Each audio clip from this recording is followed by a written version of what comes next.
여러분 반갑습니다. 회계를 좋아하는 김준우입니다. 우리는 원가 관료회계 과목의 제품별 원가 계산 파트에 대해서 학습을 진행하고 있습니다. 앞서 우리는 요소별과 부문별에 대해서 학습 진행을 하였고요. 마지막 단계인 제품별 원가 계산에 대해서 살펴보고 있는데, 지난 시간 저희는 원가 시스템의 종류와 개별 원가 계산에 대해서 살펴보셨습니다.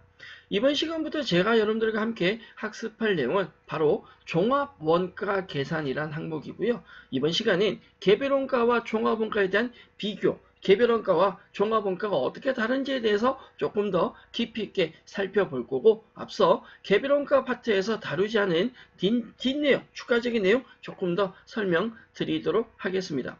실질적인 종합원가 계산에 대한 세부적인 종류는 다음 시간에 만나실 수 있으니까 조금만 기다려 주시면 좋겠고요. 자, 집중하셔서 개별원가와 종합원가의 비교 지금부터 만나보도록 하겠습니다. 기본적으로 우리가 제품별 원가 계산은 개별원가와 종합원가라는 형태로 분류할 수 있다라고 설명을 드렸는데, 개별원가는 성능이나 규격, 품질 등 서로 다른 여러 종류의 제품을 바로 다품종이죠. 다품종의 여러 종류의 제품을 고객의 주문에 의해서 소량씩 생산하게 되는 걸 개별 원가라고 합니다. 따라서 원가 계산도 개별적으로 하고 제품 생산도 개별적으로 하는 거죠. 건설업이나 항공기 제조업, 가구나 기계 작업 등에서 많이 사용을 합니다. 반면에 종합원가는 서로 다른 종류의 제품을 주문에 의해 생산하는 개별 제품별로 원가 계산하는 개별 원가를 적용하게 됩니다. 주문 생산하는 경우는 개별 원가를 적용하게 되지만, 상대적으로 정유업이나 제분업, 제지업 등과 같이 성능, 규격 등이 동일한 종류의 제품을 연속적으로 대량 생산한다. 이걸 우리는 소품종 대량 생산이라고 이야기를 했습니다. 이걸 우리는 종합 원가 계산이라고 이야기를 하고요. 이 종합 원가 계산은 완성품 환산량이라는 특수한 방법으로 기말 제공품을 평가하게 됩니다. 원가 계산 방법만 따지자면 종합보다는 개별이 훨씬 더 간단하고 편할 수 있다. 개별 원가는 앞서도 정리했지만 내가 원하는 시점 언제든지 원가 계산이 가능하다라고 했죠. 서로 다른 종류의 제품을 주문에 의해 생산하는 경우에 개별 제품별로 원가 계산한다 라고 이야기할 수 있는 건, 또는 정유업이나 제분업, 제지업 등과 같이 성능 규격 등이 동일한 제품을 연속적으로 대량 생산하는 경우에 원가 계산 방법, 이 두 가지를 명확하게 구분할 수 있어야 됩니다. 개별 제품별로 다품종 소량 생산하는 건 개별 원가 계산에 대한 설명이고요. 소품종 대량 생산하는 건 종합원가 계산에 대한 설명이죠. 개별원가와 종합원가에 대한 구분이 아직 명확하지 않다. 그러면 아니 됩니다. 네, 절대 안 됩니다. 기본 내용은 반드시 정리하시고 넘어가셨으면 좋겠습니다. 이러한 개별원가와 종합원가의 가장 큰 차이점이 뭐냐라고 묻는다면, 개별원가는 직접 재료비와 직접 노무비와 제조 간접비로 원가를 구분합니다. 따라서 직접비와 간접비 구분이 매우 중요하다라고 할 수 있고요. 종합원가는 직접 재료비와 가공비라 부르는 전환원가로 구분을 합니다. 종합원가에서는 노무비와 제조 간접비의 구분을 크게 중요시 않는다. 직접 재료비를 따로 놓고 나머지 모든 원가를 전부 다 가공비, 전환원가라고 하는데, A라는 원재료가 있고 이 A라는 원재료를 가공을 해서 새로운 전혀 다른 제품이 만들어진다라고 할 때, A에서 발생하는 비용을 직접 재료비라고 하고요. 이 재료비를 가공을 해서 제품 만드는 데까지 발생한 모든 비용을 가공비, 전환원가, 재료가 제품으로 짜잔하고 변신되는 원가, 그걸 전환원가라고 부른다라는 거죠. 개별원가와 종합원가에 대한 차이점 설명해 드렸는데, 조금 더 상세히 본다면 개별원가와 종합원가가 어떻게 다르냐, 생산 형태부터 다릅니다. 개별원가는 개별 제품의 주문 생산한다. 이건 소량이고 다품종이라고 했습니다. 반대로 종합원가는 동종 제품을 대량 생산합니다. 맞죠? 이건 대량 생산, 대량이지만 품종 자체는 소품종이다 라고 이야기 드렸고요. 개별원가는 건설업이나 조선업, 항공업, 기계공업이나 주문, 가구 제작 등의 아무래도 조금 고가의 물품, 주문화 형태, 소량 생산하는 거에 많이 적용되는 원가 계산 방법이다 라고 한다면, 종합원가는 정유업이나 철강업, 식품가공, 제조업, 재화업, 대량 생산 형태에 많이 사용하는 원가 계산 방식입니다. 개별원가와 종합원가의 생산 수량, 제조 지시서 종류 크게 설명 안 드려도 될 것 같고요. 원가 분류도 앞서서 정리해 드린 내용입니다. 기말 제공품의 평가가 있는데, 기말 제공의 평가보다 중요한 건 단위당 원가를 어떻게 계산하느냐가 중요한데, 기본적으로 기말 제공품은 우리 작업 원가표가 있을 때, 앞서 우리가 지난 시간 학습한 원가 계산표에 1번, 2번, 3번, 4번 지시서에 1, 2, 3번은 완성이고 4번이 미완성이었다 라고 한다면, 그 미완성된 작업이 기말 제공품이 될 거고요. 반대로 종합원가는 완성품과 기말 제공품에 별도 배분하는 절차가 필요합니다. 여기서 필요한 게 뭐냐면 진척도, 완성품, 환산량이라는 다소 특수한 방법을 사용한다라고 했습니다. 단위당 원가 계산, 제품 하나에 대한 원가가 얼마냐라고 묻는다면, 작업 원가표에 나온 전체 완성품 원가를 완성 수량으로 나누어서 계산하는 게 개별 원가다라고 한다면, 종합 원가는 일정 기간, 즉 이건 대량 생산이기 때문에 제품 하나에 대한 원가 계산이 안 된다. 따라서 한 달이라는 일정 기간을 두고 그 기간에 완성품 원가가 있고 여기서 완성된 수량이 있다면 이걸 나누게 되는데, 이 과정에서도 필수 반드시 필요한 게 뭐냐면 완성품 환산량, 완성품에 대한 실제 수량이 어느 정도 되는지, 그리고 공정별 진척도, 진척도는 작업 진행률입니다. 진행이 어느 정도 되었는지를 나타내는 환산량과 진척도를 통해서 기말 제공품 평가도 하게 되고 단위당 원가 계산도 하게 됩니다. 따라서 개별 원가에는 필요 없는데, 개별 원가는 다 개별적으로 하니까 필요 없지만 종합 원가에는 어쩔 수 없이 필요한 게 있다. 그게 바로 완성품 환산량과 진척도라는 개념입니다.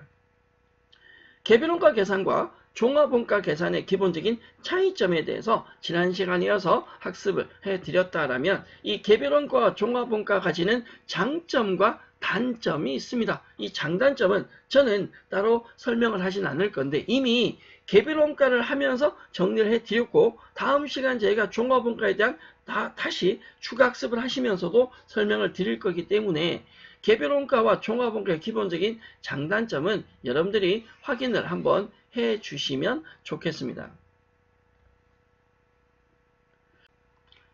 종합원가 계산 관련된 예제 문제 만나보도록 하죠. 첫 번째 문제입니다. 다음 중 종합원가 계산을 이용하는 경우로 적절한 것이 무엇인가? 라고 물었습니다. 1번 주문에 의해 제품을 생산한다. 탈락. 이건 종합이 아니고 뭐에 대한 설명이다? 개별원가에 대한 설명이죠. 개별 작업 지시서, 개별 작업 지시서도 종합원가가 아니라 개별원가에 대한 설명이죠. 종합원가는 대량 생산을 하기 때문에 개별 작업 지시서가 아니라 계속 작업 지시서라는 걸 사용하게 됩니다. 동종의 제품을 대량 생산한다. 요거 맞네요. 그죠? 3번이 답이 되겠네요. 특히 조심하실 건 종합원가는 대량 생산하는 것이 다품종은 아닙니다. 소품종 대량 생산이다라는 개념은 기억을 해주시고요. 제조간접의 배부가 중요하다라고 하는 건 종합원가가 아니라 개별 원가에 대한 설명입니다. 첫 번째 예제 문제 답은 3번이 되겠고요. 자, 두 번째 문제입니다. 개별원가와 종합원가에 대한 설명 중 옳지 않은 것, 올바르지 않은 것을 물었네요. 1번 종합원가 계산은 기간 단위로 원가 계산이 이루어진다. 2번 개별 원가 계산은 작업 지시서 단위로 원가 계산이 이루어진다. 3번 종합원가 계산은 완성품 환산량 개념이 필요하다. 4번 개별원가 계산은 기말 제공품의 진척도 개념, 이 진척도는 완성품 환산량과 같이 가는 겁니다. 작업 진행률이라고도 부릅니다. 작업을 준비 시작해서 어느 정도가 진행이 되었느냐, 이걸 진척도라고 하는데 이건 개별원가가 아니라 어디에서 사용하는 구조이다? 종합원가에서 사용하는 구조입니다. 문제 답은 4번이고요. 다음 보기에 원가 계산 방법을 적용한 업종으로 옳은 거, 맞게 된 걸 물었습니다. 우리는 개별원가와 종합원가를 지금 비교하고 있는데 개별원가는 소량의 주문 생산이고 종합원가는 대량 생산이죠. 이게 맞지 않는 게 무엇이냐라고 물었습니다. 자, 보기 다른 내용을 좀 더 확인하시고 3번에 보면 조선업 나오는데 이 조선업은 대량 생산이 될 수 없습니다. 조선업은 개별원가 계산에 쓰이는 방식이다 라고 이해를 해 주셔야죠. 문제 답은 3번이고요. 기출예제 문제 두 문제 정도 확인 한번 해보도록 할 건데 첫 번째 문제입니다. 다음 중 개별원가 계산에 가장 적합한 업종이 무엇인가? 개별원가는 소량의 주문 생산이죠. 건설업, 휴대폰, 필기류, 냉장고 중에 건설업은 소량 주문 생산이 맞고요. 개별원가가 맞고 다 따로따로 원가 계산하는 2번의 휴대폰, 3번의 필기류, 4번의 냉장고는 대량 생산 품목이기 때문에 개별원가가 아니라 종합원가에 적합한 품목이다 라고 이야기를 할 수 있습니다. 두 번째 문제, 개별원가 계산에 대한 설명으로 틀린 것을 물었습니다. 다품종, 소량 생산, 주문 생산 방식에 적합하다. 맞죠? 빙고. 제조 지시서를 통해서 개별 제품별로 제조를 지시한다. 맞습니다. 작업 원가표를 통해서 개별 제품별로 제조원가 짓게 된다. 맞죠? 1, 2, 3번은 맞는 말이고요. 제조원가를 공정별로 짓게 한다. 한꺼번에 간다라는 말 아니에요? 이건 종합원가에 대한 설명입니다. 문제 답은 4번입니다. 개별원가나 종합원가에 대한 기본적인 예제 문제와 기출문제, 출제 유형 살펴보셨다라면 이번 시간 마지막 내용인데 사실 이 부분은 앞서 개별원가에서 추가적으로 학습을 하셨어야 되는 내용이지만 개별원가 내용을 조금 다루고 뒤에서 정리하기 위해서 뒤로 내용을 옮겨 놓은 내용입니다. 우리 개별원가 계산에서 실제 개별원가라는 용어가 있고 정상 개별원가라는 내용의 용어가 있습니다. 실제 개별원가와 정상 개별원가의 차이점이 무엇이냐라고 묻는다면 실제 개별원가는 우리가 앞서 살펴본 실제 원가와 같은 거다라고 생각하시면 됩니다. 원가 계산할 때 실제 발생한 원가를 기초로 원가 배분하게 되는 걸 실제 개별 원가라고 하고요. 정상 개별 원가는 제조간접비 예산을 기초로 원가 배분합니다. 이거 다시 이야기하면 실제 개별 원가는 실제 원가다라고 한다면 정상 개별 원가는 예정 원가다라고 이해를 하시면 훨씬 더 쉬울 것 같습니다. 실제 개별 원가는 실제 배부율을 적용해서 원가 계산할 때 실제 발생액인 실제 배부율을 적용한다면 정상 개별 원가는 실제 배부율이 아니라 예정 배부율을 사용을 하게 됩니다. 그러면 실제 개별과 정상 개별의 가장 큰 차이가 뭐냐? 이 배부율을 적용하는 데 다르고 이 배부율의 조업도는 당연히 실제 조업도를 곱해서 원가 계산하게 되는데 실제와 예정 배부율의 금액적인 차이를 계산하겠죠. 실제 개별원가에 대한 특성과 정상 개별원가에 대한 특성을 정리는 해놓았으니까 참고로는 보셔야 되는데 이거 우리가 앞서 살펴본 실제 원가, 실제 배부와 예정 원가, 예정 배부의 차이점이다. 같다라고 생각하면 됩니다. 누가 더 정확하냐? 실제 배부는 실제 발생액으로 하니까 훨씬 더 정확하죠. 반면에 정상 개별은 속도는 빠르지만 예를 들어 예정이니까 사전에 미리 할 수 있으니까 속도는 빠르지만 정확하지는 않습니다. 실제 개별 원가는 실제 발생액으로 하기 때문에 정확하긴 하지만 그 원가 계산 시점이 늦습니다. 제품이 다 완료되어야지만 가능하다는 거죠. 개별원가 중에 정상 개별원가인 예정원가는 미리 하기 때문에 속도는 빠르지만 향후에 실제 발생액과에 대한 배부 차이가 발생할 수 있다. 반면에 실제는 배부 차이가 발생할 수 없는 거죠. 그러면 정확한 실제 원가와 정확하지 않은 정상이라 부르는 예정원가가 있을 때 뭘 많이 사용할 거냐? 실제 개별원가를 훨씬 더 많이 씁니다. 많이 쓰긴 하는데 특수한 상황, 계절이나 주기별로 생산량이 다를 때는 이 실제 원가를 적용할 수 없습니다. 왜냐하면 생산량이 월별로 다르다 혹은 계절별로 다르다는 건 어느 계절에 어느 주기에 원가 계산하느냐에 따라서 그 금액이 다르게 나타납니다. 똑같은 제품인데 금액이 다르게 나온다는 거죠. 이런 경우는 실제가 아니라 예정을 사용할 수밖에 없습니다. 실제와 정상인 예정의 가장 큰 차이점은 배부율을 무슨 배분율을 쓰느냐, 이 부분이 가장 큰 차이점이다 라고 이야기를 드릴 수 있고요. 정상개별이라 부르는 예정원가는 당연히 배부 차이가 발생할 수밖에 없습니다. 내가 일정 금액이 얼마가 발생할 거다라는 예정원가를, 예정 배부율을 적용해서 원가 계산하기 때문에 이 금액과 실제 발생원가가 다를 수 있다라는 거죠. 과소배부가 있고 과대배부가 있는데, 예정이 실제보다 작다, 예정이 작게 배부되어 있으면 우리는 과소배부라고 하고요. 예정이 많이 잡혀져 있으면 이걸 우리는 과다배부, 과대배부라고 합니다. 이러한 배부 차이가 발생한 배부 차이는 조정을 해서 금액을 맞추셔야 되는데, 실제로는 원가요소별 비례배분법, 총원가 비례배분법, 매출원가 조정법, 영업외손익법에 크게 4가지 방법이 있습니다.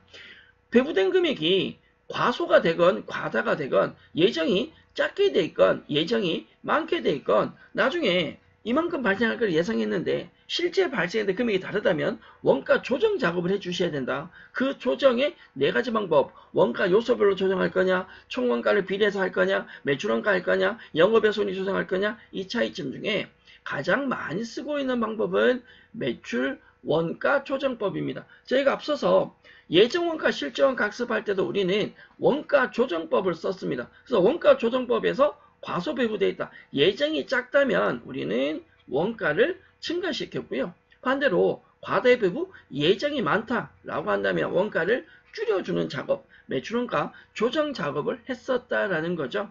배부차이 조정 방법에 이런 방법이 있다 정도만 기억하시고, 여러분들은 매출원가 조정법이 어떻게 되는지만 구분하셔도 될 것 같다, 되지 않을까 생각합니다. 아니, 그 정도만 해 주셨으면 좋겠습니다.